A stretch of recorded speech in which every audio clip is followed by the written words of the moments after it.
to charge the president. There's been a build-up to this moment. What do you think of it? Well, I've said many times, having lived through that day at the Capitol, Dana, that January 6th was a tragic day.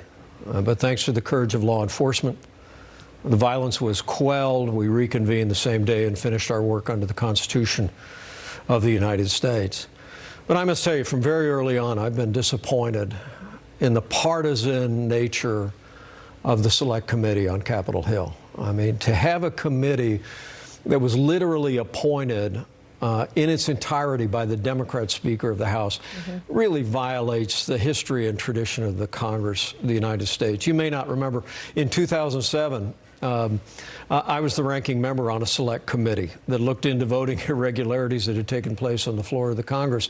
We had proper representation of both political parties. All political parties were allowed to ask questions of witnesses. We produced a report at the end. And but this select committee from the very beginning has represented a kind of a partisan taint that I think it's one of the reasons why so few Americans are paying much attention to what will happen today or to the results or recommendations of this committee. Let me just, if you feel that way and answered it that way, then you don't believe it should be a criminal case that should be referred to the Department of Justice.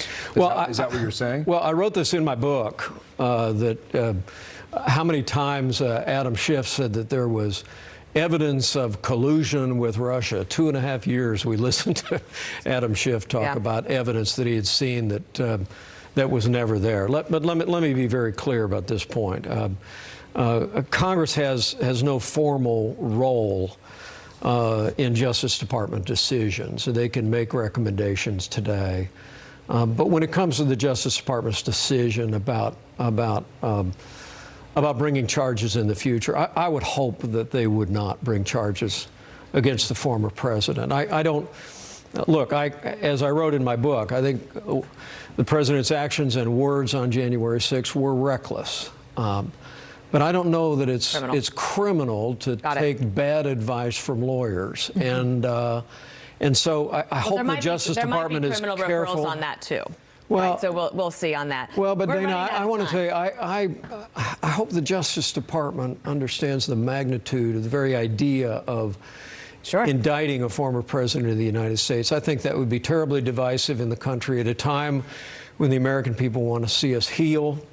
At this time of year, we're all thinking about the most important things in our lives, our faith, our family, and my hope is the Justice Department will think very carefully. And your whole family will be together all the families getting together for the first time in 3 years, you told us, which will